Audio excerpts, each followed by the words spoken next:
বিসমিল্লাহির রহমানির রহিম। আসসালামু আলাইকুম। আজকে আপনারা দেখবেন চুই ঝালে মোষের মাংসের লাল ভুনা। আসুন উপকরণসমূহ স্ক্রিনে দেখে নিই।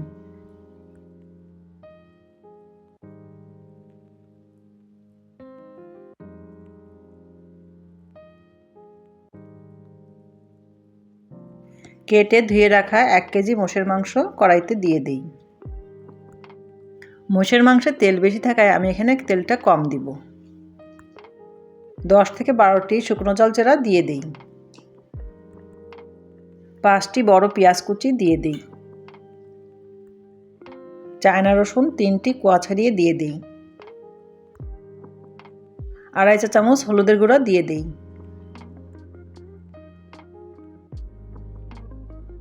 জিরা ধনিয়ার গুঁড়া 3 চা চামচ দিয়ে দিই। 4 চা চামচ আদা বাটা দিয়ে দিই আর সামান্য আদা কুচিও দিয়ে দিই।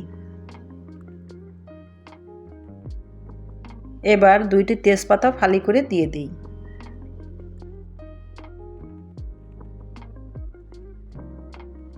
লবণ দিয়ে ভালো করে হাত দিয়ে মাখিয়ে 1 ঘন্টা রেখে দিই।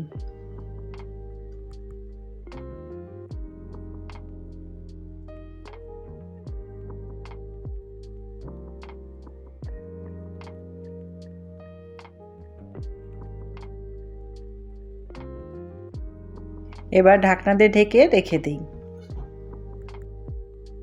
ঢাকনা খুলে এবার পরিমাণ মতো তেল দিয়ে দিই। মোষের মাংসে যথেষ্ট তেল থাকার কারণে এখানে আমি তেলটা কম দিব। নেড়ে চেড়ে তেলটা মশলার সঙ্গে মিশিয়ে দিই।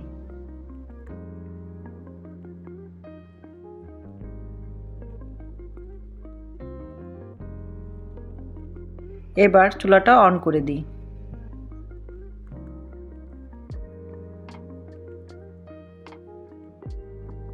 ঢাকনা দিয়ে ঢেকে দিই। ঢাকনা উঠিয়ে একটু নাড়াচাড়া করে নিই।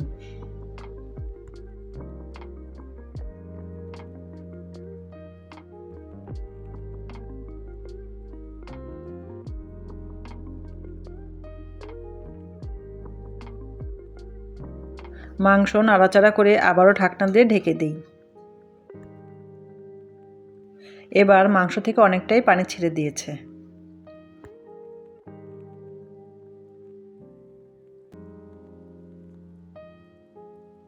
এবার কিছুক্ষণ নাড়াচাড়া দিয়ে কষিয়ে নিই।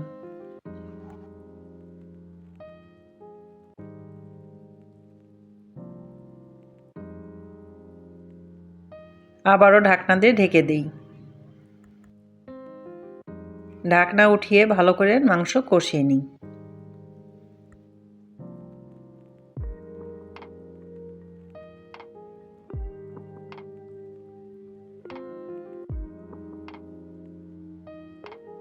কষানো হয়ে গেলে হাফ কাপ পানি দিয়ে দেই।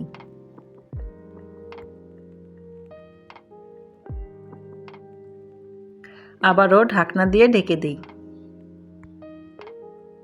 পানি টেনে গেলে আবারও কষিয়ে নিই।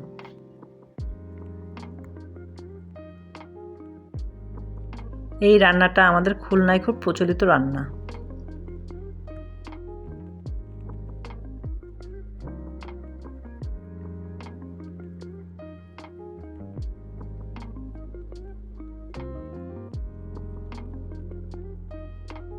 কষানো হয়ে গেলে আবারও হাফ কাপ পানি দিয়ে দেই।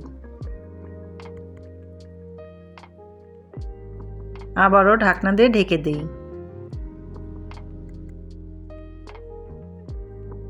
পানি টেনে গেলে আবারও কষিয়ে নিই।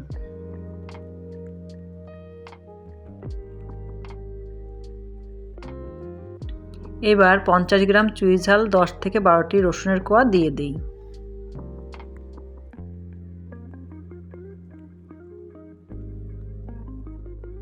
চুই ঝাল আর রসুনের কোয়া দিয়ে ভালো করে কষিয়ে নিই।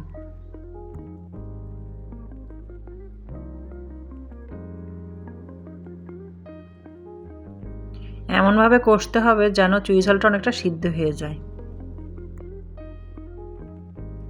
এবার 1 কাপ পানি দিয়ে দিই।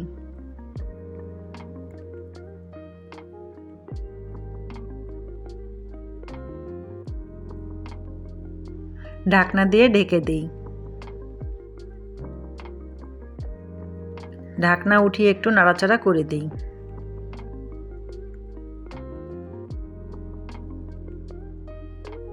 আবারও ঢাকনা দিয়ে ঢেকে দিই।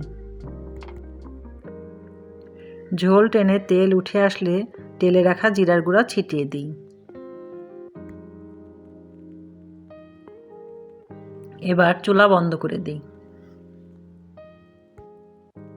হয়ে গেল চুই ঝাল দিয়ে মোষের মাংসের লাল ভুনা। এভাবে একবার করে খেয়ে দেখবেন, আশা করি ভালো লাগবে। আজকে এ পর্যন্ত। আল্লাহ হাফেজ। আসসালামু আলাইকুম।